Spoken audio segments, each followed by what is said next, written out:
James Madison has already been lauded as one of the signings of the summer, Ange. Did well getting him, and he's made a great start. What can you tell Tottenham fans listening? And there are thousands listening, let me tell you. I can see it in front of me. I mean, is there more to come from Madison? You excited about Madison? Oh, absolutely. Again, that's, I guess, when you talk about support I've had since I've got the role. I mean, we signed James pretty early on in the piece, which was great for me. I mean, we had competition from other clubs for him, and the club sort of backed me early on to bring him in.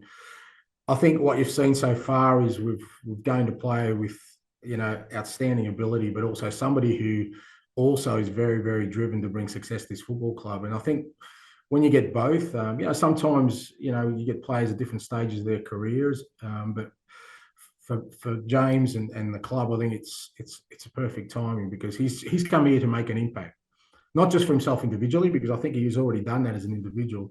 He wants to make an impact for this football club, and I think for James, Madison, all the players, we're just at the beginnings. Again, I don't say that to dismiss the fact that we've had an encouraging start, but we've still got a long way to go in what we're trying to build, and guys like Matters and Sonny and Romero, who are now the new leaders of this group, they're going to play an important role in that.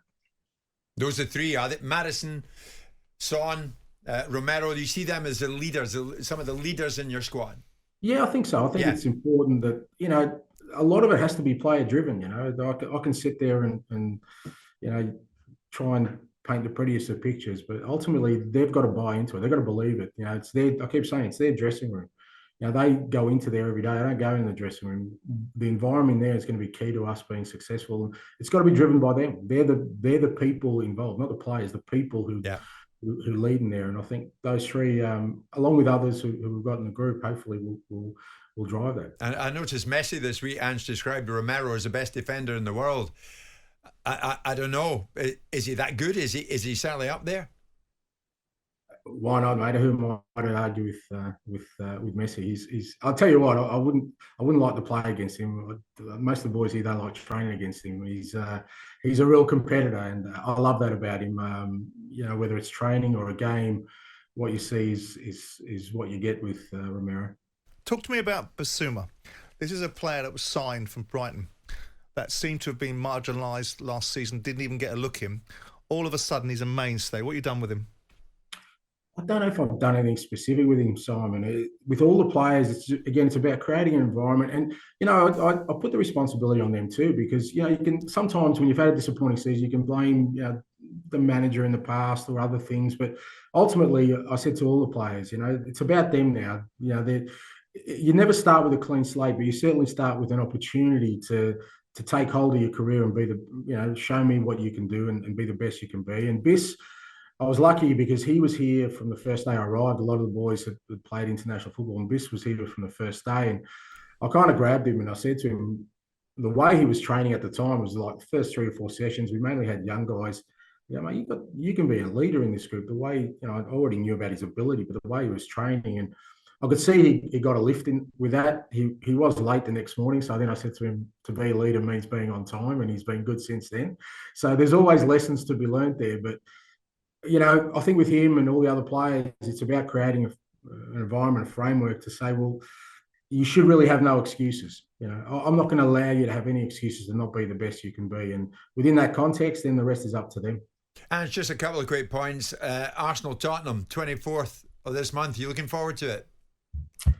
Yeah, Sheffield United first, mate. Yeah. Game at a time. But look, it's a big game, and then look, whenever I get stopped in the street these days, that's the first fixture people talk about, whatever side of the fence they're on. So, yeah, it should be a great game. But like I said, I don't like international windows, mate. I've got to sit with my fingers biting my nails today because I've got about half a dozen playing in games today. So we'll get through that and focus on the weekend.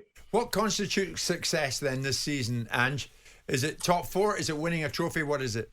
Again, I said at the start, I'm going to stick to that line. I reckon the supporters will tell me. At the end of the year, they'll tell me whether we've been a success or not. Tottenham supporters, not opposition supporters. So, they'll give me an indication. Now, what that looks like, who knows? So, the one thing about me is that, like I said, I love winning, and hopefully at the end of the year we've done plenty of that. Ange, we can't thank you enough. I know you're going out training now. From Simon and myself, everybody at talkSPORT, thank you for this. I'm going to finish with this. One of many. Ewan, a big Celtic fan. I want to dislike Ange because he left us, but I understand it. I just can't dislike him. He's an absolute class act listening to him. Thanks to Ange for everything he did in his time at Celtic. Do you want to say hi to some of the Celtic fans, some of the many thousands getting in touch, Ange? Absolutely. Look, it was a magical time for me. I've gone from managing one of the most famous football clubs in the world to now one of the biggest.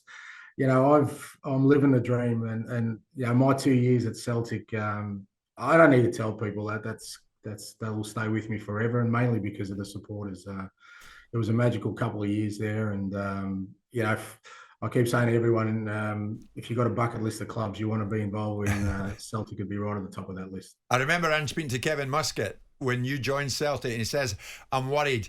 He's going to be good with them. He's going to be successful." And my God, you are. Yeah, Kevin's a good man. He's doing very well in Japan. Watch out for him. He'll be another one that comes across, another Aussie that comes across here and breaks down some barriers, mate. That would be great. Ange Postecoglou, good luck and thank you. Well done. Thank you, guys. Jim White and Simon Jordan. Monday to Friday mornings from 10 on AM, on DAB, via the talkSPORT app and on your smart speaker. talkSPORT.